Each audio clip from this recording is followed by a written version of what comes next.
Gómez, a quienes saludo, por supuesto, con mucho gusto. ¿Cómo están? Jesús, Frida y toda la audiencia, buen jueves, qué gusto estar por acá. Muy gustosa, queridos. Oigan, pues a ver, los temas que ponemos sobre la mesa. El primero de ellos, lo que tiene que ver con todo este asunto de los médicos, de las médicas provenientes de Cuba, que ha generado pues todo tipo de comentarios, desde Julen Rementería, diciendo que son activistas cubanos del comunismo, médicos fantasma que vienen para que desvíen dinero. Por supuesto, lo que escuchamos, ya vi tu cara, Renata, por supuesto, lo que escuchamos posteriormente en torno a que si le vienen a quitar trabajo a los mexicanos y mexicanas. Yo lo que primero que les preguntaría es, ¿racismo o clasismo en este tema, en estas declaraciones que hemos escuchado en los últimos días? Renata, te veo ansiosa por participar. Bueno, es lamentable, la verdad es que a mí me gustaría empezar diciendo que, por supuesto que hay clasismo, quizá racismo también, una xenofobia tremenda. A mí me da vergüenza con los y las médicas cubanas que quieren venir a aportar a nuestro país. A mí me gustaría empezar diciendo que la mayoría de la gente que ataca a estos médicos cubanos, uno, jamás en su vida ha tocado un servicio público de salud y dos, muchos de ellos, además de todo, fueron responsables directos o indirectos del desmantelamiento del sistema de salud pública mexicana y por lo cual necesitamos traer médicos. Eh, Creo que además de todo, además del clasismo, el racismo, la xenofobia, creo que también hay un tema ideológico ahí detrás que sinceramente me parece muy básico, que empata un poco las narrativas que han tratado de instaurar en México desde hace mucho tiempo de la cubanización o la venezualización de México, ¿no? Con AMLO. Pero creo que lo más relevante aquí, además de que creo que es relevante hablar de esa xenofobia y de ese clasismo y racismo de cierto sector de la oposición, creo que además nos permite recordar el fracaso tan tremendo que fue el periodo neoliberal para el sector salud pública en nuestro país.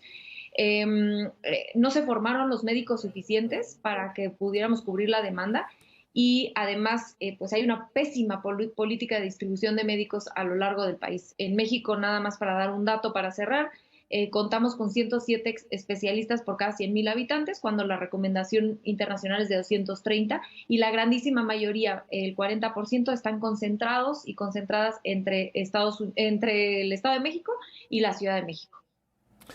Mi querida Frida, ahorita mencionaba Renata este punto que ha estado ahí en la discusión, porque aparecen distintos personajes, el caso de la doctora Ana Ceci, que más allá de entrar al tema de quién es el papá o no, una de las opiniones que arrastra ella es, sí hay médicos, pero no hay plazas, pero las plazas existen, pero nadie las toma. Entonces caemos en esta especie de círculo vicioso. Totalmente, querido Jesús. Y de hecho, esto me parece un tema de fake news brutal. Para empezar, se está contratando a 500 médicos cubanos cuya medicina y prestigio ha sido reconocido a nivel mundial. Fue el primer país reconocido por la Organización Mundial de la Salud por eliminar justamente la transmisión VIH madre-hijos. Entonces, de que hay una calidad, por supuesto que hay una calidad. Pero lo ridículo es que se trata de un escándalo que están haciendo grupos opositores y personas muy desde la ignorancia por 500 médicos cuando estamos enfrentando un 2022 en el que el INSABI abrió 11,000 plazas, 4,600 para médicos especialistas y otra cantidad para enfermeras y enfermeros. Entonces, la primera gran fake news es que esta noticia, este hecho que anuncia el presidente, ha sido utilizado para controvertir el sistema cubano, para combatir el propio sistema de salud de nuestro país, que ciertamente, y lo vimos durante la pandemia, tiene una serie de carencias, resultado de procesos corruptores históricos en los que por más de 30 años saquearon las arcas de salud. Vaya, tenemos hospitales fantasma que fueron inaugurados en el periodo de Felipe Calderón y que si hoy los buscamos son prácticamente estructuras, obras grises. Enfrentamos, por supuesto, también toda una problemática de corrupción tan fuerte que hay organizaciones como la CONASEM, una organización de carácter privado, que tan solo para que un médico mexicano se pueda convertir en especialista, le cobra más de 5,000 pesos. Por supuesto que la medicina especialista se convirtió en un nido de este tipo de personas como la famosa doctora Ana Ceci, que revestía del privilegio del antecedente familiar, hija de un exgobernador del PRI en Michoacán, Jara, con todo un contexto que definitivamente no es el de la realidad del común denominador de las y los médicos, viene a realizar críticas destilando xenofobia, clasismo, racismo y toda una serie también, pues yo diría de ataques en contra de nuestras propias comunidades, porque eso sí hay que recalcarlo y coincido totalmente con Renata. Aquí el problema no es que haya o no haya plazas, aquí es en dónde están las plazas, quiénes las están tomando y cómo es que las comunidades indígenas prácticamente se quedan sin especialistas justamente porque no hay médicos que quieran ir a trabajar. Y solamente para cerrar, claro que también hay un asunto de infraestructura que tiene que ser atendido, pero que me parece cuando se transita hacia el INSABI, se puso justo el dedo en la llaga, ¿no? O sea, el punto era cómo transitar a un sistema en el que todas y todos accedan a la cobertura de la seguridad más básica, que es la de salud.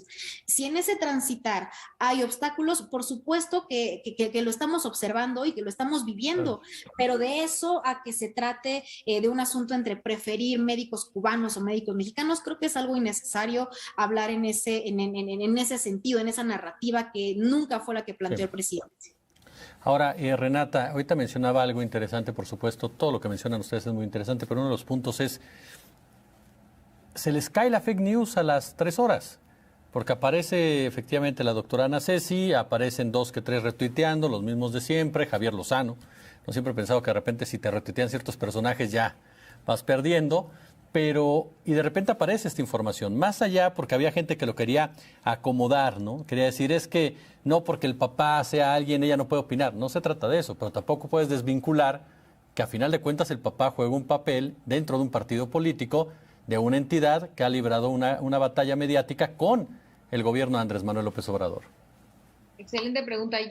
Yo siempre creo que cuando parte del argumento es que, sobre todo con una mujer que es la hija de, siempre hay que tener cuidado, pero como bien mencionas, querido Jesús, aquí hay un tema no solamente de quién es el papá, sino de lo que sale a decir esta doctora, ¿no? Esta doctora sale a decir una serie de mentiras. Donde muestra que mucho más allá de tratar de poner una posición técnica en materia de salud pública, está haciendo un posicionamiento mucho más político de golpeteo a una postura que no le gusta ni a ella ni a la oposición, y probablemente incluyendo a su padre. Entonces, yo lo que considero aquí relevante es analizar lo que dice ella. Y después, por supuesto, se puede entender desde el contexto de quién es ella dentro del juego político de la oposición. Yo nada más me gustaría cerrar esta intervención diciendo que parece ser que a la oposición no le importa salir a decir mentiras porque su estrategia se ha basado en hacer infodemia de muchas de las noticias y en específico con estas cosas. Ya lo habían hecho con la vacuna de CanSino, un poco cuando empezó a salir el tema de la vacuna cubana, pero lo que les interesa mucho y sobre todo en temas de salud que generan mucho miedo en la población es salir con una campaña de noticias falsas, de infodemia, y que al final de cuentas no les importa si se sale a desmentir lo que están diciendo porque ya sembraron cierto miedo en cierta parte de la población y eso es realmente pues muy miserable, muy cruel, y muy poco ético porque se está jugando, como se hizo con las vacunas, con el miedo a la salud de las y los mexicanos. Ahora, Frida, eso me da pie a pasar al otro tema. El hecho de ponerte en la postura, como escuchábamos ayer a Kenia López, por ejemplo, de decir, a mí ningún macho me calla, tratando de aprovechar la tribuna en donde se encontraba sin darse cuenta que Olga Sánchez Cordero se había tenido que retirar. Nadie había quitado a Olga Sánchez Cordero y lo que estaba haciendo Sergio Gutiérrez era pedirle que se le había acabado el tiempo. Y por otro lado aparece el conductor Chumel Torres con una fotografía haciendo alusión precisamente al tema de la transfobia y burlándose de las personas que aparecían en esa fotografía con una frase de una célebre caricatura como eran los Simpson. ¿Qué tanto se utiliza también las causas justas, legítimas, que han significado lucha, que han significado muchas cosas, para tratar de defender posturas políticas como las que vimos ahorita? Mira, creo que tu pregunta es precisamente una descripción del fenómeno. No solo se utilizan, yo he observado cómo las causas más legítimas que durante años fueron negadas, rechazadas, que fueron también un tema de confrontación hacia las organizaciones de la sociedad civil, hacia las víctimas, pues ahora mágicamente ha logrado convertir a legisladores privilegiados y a personajes en activistas, en feministas. ¿Quién diría que en algún momento el propio feminismo se iba a convertir en la principal herramienta para que una mujer consiguiera seguir violentando? Porque es que aquí hay un asunto. El momento en el que se tomó esa tribuna por parte de la senadora Kenia, emitió toda una serie de violencias al momento de tomarla y no se le cayó en ningún momento por eso. Se le hizo un comentario sobre el tiempo y creo que es una perversidad tremenda porque yo en ningún momento observé, por ejemplo, a la senadora hace unos años hablar de lo necesario que era la paridad, hablar del aborto legal, hablar de las mujeres desaparecidas, hablar de los feminicidios, hablar de las madres en los tiempos de Calderón, jamás en la vida. Y hoy mágicamente yo diría con sarcasmo que es inclusive uno de los grandes efectos de las grandes bendiciones que ha tenido López Obrador, que ahora ya hasta convirtió en feministas a mujeres que sistemáticamente han empleado el patriarcado para utilizar luchas y causas justamente para poner sobre la mesa discursos de odio que son los que revierte, los que un poco va alentando y difundiendo personajes como Chumel, que creo que ahí hay un asunto en el papel que tienen comunicadores al momento no solo de abrir el discurso de odio, sino de fomentarlo, difundirlo y utilizar el humor para normalizar una violencia. Y ojo, porque a mí me parece que esto, claro, las mujeres en política son libres de tener la postura que decidan tener, pero eso no va a quitar que una mujer también pueda encarnar el machismo y el patriarcado. Mi querida Renata, ¿cuál es tu lectura? Sí, coincido con mi querida Frida. A mí van varias veces, y creo que lo habíamos comentado en esta mesa, que mi preocupación con lo que está haciendo la oposición, con decir que todo es discurso de odio, es que vacían de contenido conceptos que han costado muchísimo trabajo construir.